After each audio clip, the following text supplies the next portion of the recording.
अब उसके बाद हमारे पास लीज की कैलकुलेशन में अप फ्रंट बलूनिंग है। अब ये वाला जो है इसमें थोड़ा डिफरेंस है फॉर्मूले में भी और ये पीवी वगैरह इन सब चीज़ों में। ये थोड़ा कॉम्प्लिकेटेड है। ग्रेस पीरियड और उसके बाद बलूनिंग या एरियर्स वगैरह जो पहले किए थे उनसे थोड़ा अलग है। इसमें ये होता है कि जो लेसी है वो स्टार्ट में हायर प्रिंसिपल पे कर देता है और बाद में फिर वो जो होता है वो लो अमाउंट पे करता रहता है। तो इसकी शेप यही बनेगी कि वो जो जैसे बलूनिंग में इस तरह से बनाई थी हमने, अब ये उल्टा हो जाएगा उससे। इसमें यह है कि स्टार्ट पे आप हाई पे कर रहे हैं और बाद में आप लो रेंटल पे कर रहे हैं। तो इसकी कैलकुलेशन में वो बताएगा कि उसने कैसे एडजस्ट करना है। अपफ्रंट बलूनिंग में वो बताएगा कि जो आपका लेसी है या वो कैसे एडजस्ट करना चाहता है, तो उसके हिसाब से फिर आप उसे कैलकुलेशन करें। तो इस केस में अमाउंट्स स्लाइड्स में वाली मैंने ली हैं वही है, सेम है। एसिड 1 मिलियन का है और उसके बाद लीज की मनी 1 लाख है, टेन्योर 3 ईयर्स है और आर 16% पर एनम है। और इसमें उसने ये बताया कि जो लेसी है वो शुरू में वो 98% पे करना चाहता है और जो बाकी क्वार्टर है उनमें वो उसको जो 2% है बाकी क्वार्टर्स में प्रिंसिपल रीपे करना चाहता है। यानी कि हमारी 9 लाख हमारी टोटल जो नेट फाइनेंस अमाउंट है वो 9 लाख है और लेसी चाहता है कि वो जो 98% है इस 9 लाख का वो पहले 2 क्वार्टर में पे कर दे और जो बाकी 2% बच जाएगा वो बाकी 10 क्वार्टर में पे कर देगा। तो पहले 9 लाख का 98% निकालेंगे तो ये 8,82,000 निकल आएगा और 9 लाख का 2% निकालेंगे तो 18,000 निकल आएगा। अब वो चाह रहा है कि जो ये 98% है वो पहले 2 क्वार्टर में पे कर दे और जो बाकी की 18,000 है ये वो अगले क्वार्टर्स में पे करे। तो इस केस में हम जो पीएमटी निकालते हैं वो हमें 2 दफ़ा निकालनी पड़ेगी और जो उसके लिए हमारा पीवी होगा, पहले हमारा पीवी सेम रहता था, अब इसमें पीवी भी बदल जाएगा। पहले में पीवी हमारे पास एक केस में हमारे पास पीवी ये 98% होगा और एक केस में हमारे पास पीवी 18,000 होगा।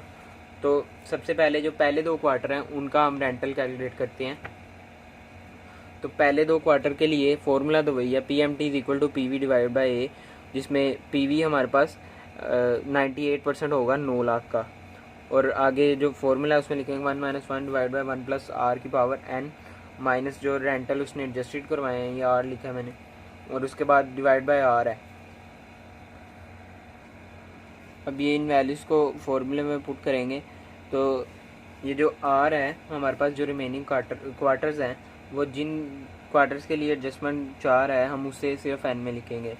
यानी कि ये 1 - 1 डिवाइड बाई 1 प्लस 0.04 की पावर 12 और बाकी जिन क्वार्टर के लिए उसने एडजस्टमेंट मांगी है, मतलब पहले 2 क्वार्टर के लिए वो पे कर रहा है तो यहाँ पे 2 आ जाएगा।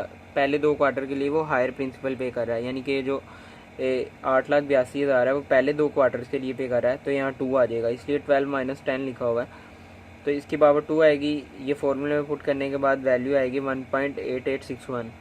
उसके बाद इस वैल्यू को हम जो हमारा पीएमटी का फॉर्मूला है उसमें पुट कर देंगे। तो PV divide by A is equal to ये 8,82,000 हमारा 98% है 9 लाख का। इस केस में पीवी ये है 8,82,000 डिवाइड बाय ये जो हमने ए की वैल्यू निकाली होगी तो ये 4,67,632 आ गया।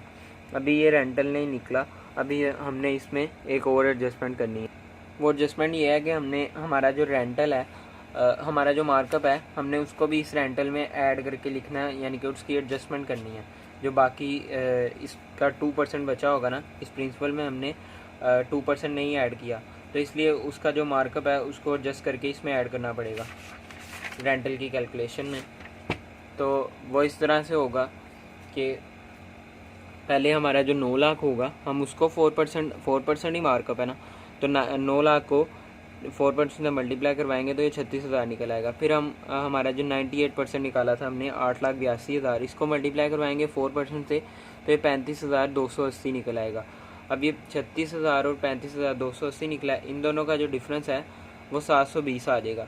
अब इस 720 को जो हमने फॉर्मूला लगाया था उससे अमाउंट आई थी 4,67,632, उसमें इस 720 को ऐड कर देंगे तो 4,68,352 निकल आएगा। अब ये हमारा पहले 2 रेंटल निकल आए हैं जो हमारे मोटाइजेशन स्केड्यूल में यूज़ होने हैं। अब जो बाकी के 10 क्वार्टर्स हैं उनके लिए हमने रेंटल कैलकुलेट करना है। तो उनका रेंटल ऐसे निकालना है कि हमारा जो 2% था 9 लाख का वो कैलकुलेट करेंगे तो वो 18,000 है। पहले 98% हमने उसे रखा था पीवी। अब इस केस में जो रिमेनिंग अमाउंट बच रही होगी वो हमारा पीवी होगा। जैसे 9 लाख 100% है और 98% 8,82,000 है, इसमें से इसको माइनस करवाएंगे तो 18,000 ही निकलेगा। तो ये सिंपली हमने 2% ले लेना है 9 लाख का, तो ये 18,000 निकल आया। अब इस केस में जो बाकी 10 क्वार्टर के लिए हम पीएमटी निकाल रहे हैं उसके लिए हमारे पास 18,000 पीवी है।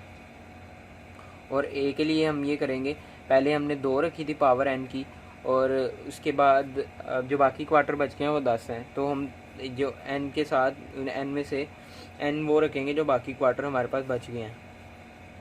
तो ये is equal to 1 - 1 divide by 1 + R की power N minus period paid earlier quarters हैं। ये मैंने खुद लिखा, फॉर्मूले में नहीं था, जो मर्जी लिख लो खुद याद रखने के लिए।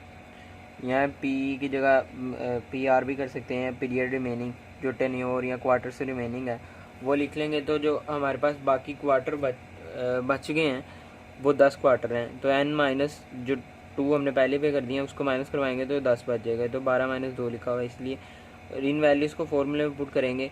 1 - 1 डिवाइड बाई 1.04 की पावर 12 - 2, ये 2 वही है जो 2 पहले क्वार्टर जस्ट है, बाकी 10 क्वार्टर बच गए। तो ये वैल्यूज़ पुट करने के बाद ये 8.1109 आ गया। अब इस केस में पीवी 18,000 था, तो पीएमटी में इसको पुट करेंगे 18,000 divide by 8.1109 is equal to 2219। अब ये जो बाकी 10 क्वार्टर हैं उनके लिए हमारी जो रेंटल है वो ये है, और जो पहले 2 क्वार्टर है उनके लिए हमारा रेंटल ये है। अब इसका हम अमोर्टाइजेशन स्केड्यूल बनाएंगे। तो अमोर्टाइजेशन स्केड्यूल में सबसे पहले number of payment opening balance है। ओपनिंग बैलेंस हमारा 9 लाख ही होगा। सब जो पहले भी हमने ये किया था सब में 9 लाख ही आता है ओपनिंग बैलेंस। उसके बाद इसका मार्कअप लेंगे, वो मार्कअप है 4%। 9 लाख को 4% से मल्टीप्लाई करवाया तो ये 36,000 आ गया। जो पहले 2 क्वार्टर के लिए हमने रेंटल निकाला था वो ये है। ये सर ने उसमें स्लाइड्स में 53 लिखा हुआ है, इसलिए मैंने निकला तो 52 है, 53 पुट किया। तो ये पहले 2 क्वार्टर के लिए हमारा जो रेंटल है वो 4,68,353 आ गया। अब मार्कअप हमने इसको 9 लाख को 4% से मल्टीप्लाई करवा के मार्कअप निकाल लिया था। टोटल रेंटल जो हमारा फॉर्मूले वाला था वो पुट किया हुआ है। इसमें से हम मार्कअप को लेस करें तो प्रिंसिपल रीपेमेंट आ जाता है, और फिर हम ओपनिंग बैलेंस में से प्रिंसिपल रीपेमेंट को लेस करें तो क्लोजिंग बैलेंस आ जाता है। और इस साल का इस क्वार्टर का क्लोजिंग बैलेंस अगले क्वार्टर का ओपनिंग बैलेंस होता है। इसी तरह से है, तो इसको हम ओपनिंग बैलेंस लिख लेंगे और इसको फिर हम 4% से मल्टीप्लाई करवाएंगे तो हमारा मार्कअप निकल आएगा। उसके बाद टोटल रेंटल वही है जो हमें फॉर्मूले से निकला होगा वो लिखना है। पहले 2 क्वार्टर में वही है, सेम है। तो टोटल रेंटल में से मार्कअप लेस करवाएं तो प्रिंसिपल रीपेमेंट निकल आती है, और ओपनिंग बैलेंस में से प्रिंसिपल रीपेमेंट को लेस करवाएं तो बाकी 18,000 बच जाता है, जो 2% था। अभी 18,000 हमारा प्रिंसिपल। अभी 18,000 पे हम मार्कअप लेंगे 4%, तो ये 720 निकल आया। और जो रेंटल हमने बाकी पहला ये जो रेंटल था ये 2 क्वार्टर के लिए था। जो बाकी 10 क्वार्टर हैं उनके लिए हमने रेंटल अलग कैलकुलेट किया था, वो ये है। ये अपफ्रंट ब्लूनिंग में इसी तरह से करना पड़ेगा। तो ये जो तीसरा रेंटल है हमारा वो 22-19 आ जाएगा। 22-19 में से हम अपना मार्कअप लेस करवाएंगे तो प्रिंसिपल रीपेमेंट निकल आएगा, और प्रिंसिपल रीपेमेंट है और ओपनिंग बैलेंस में से प्रिंसिपल रीपेमेंट को लेस करवाएंगे तो हमारा क्लोजिंग बैलेंस निकल आएगा। क्लोजिंग बैलेंस इस साल का, इस क्वार्टर का अगले साल का ओपनिंग बैलेंस है, उसका इस पे 4% लेंगे, ये अमाउंट आएगी। जैसे ऊपर किया है उसी तरह से इन सब में करते आएंगे। तो 11वें क्वार्टर में भी इस तरह होगा। उसके बाद 11वें क्वार्टर का क्लोजिंग बैलेंस इसका ओपनिंग बैलेंस बन जाएगा, और इसका जो ओपनिंग बैलेंस होगा 12वें क्वार्टर का, लास्ट क्वार्टर का, वही हमारा प्रिंसिपल रीपेमेंट में लिखेंगे उसे, और फिर इन दोनों का सम हम यहाँ लिख देंगे और इसमें से इसको लेस करवाएंगे तो यहाँ पे 0 आ जाएगा।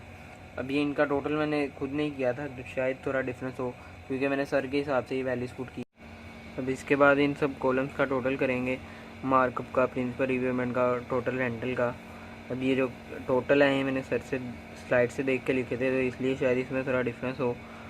बाकी अगर खुद करेंगे कैलकुलेशन तो पता लग जाएगा। और ये डिफरेंस ये मैंने सर से देखी थी वैल्यू, इसलिए शायद थोड़ा बहुत डिफरेंस हो, इसलिए मैंने ये 52 नहीं पुट किया, 53 किया। 52 पुट करेंगे तो थोड़ी सी चेंजेस आएंगी। तो इसी तरह से जैसे पहले इसकी रिकन्सिलिएशन बनाई थी टोटल रेंटल में से प्रिंसिपल को लेस करके मार्कअप आना चाहिए। तो इसी तरह से इसकी रिकन्सिलिएशन बना लेंगे। और बस अब फ्रंट बलूनिंग में यही था। इसमें ये थोड़ा कॉम्प्लिकेटेड है, जो पहले वाले दो थे, पहले वाला बलूनिंग है या ग्रेस पीरियड है, वो तो तकरीबन सेम है।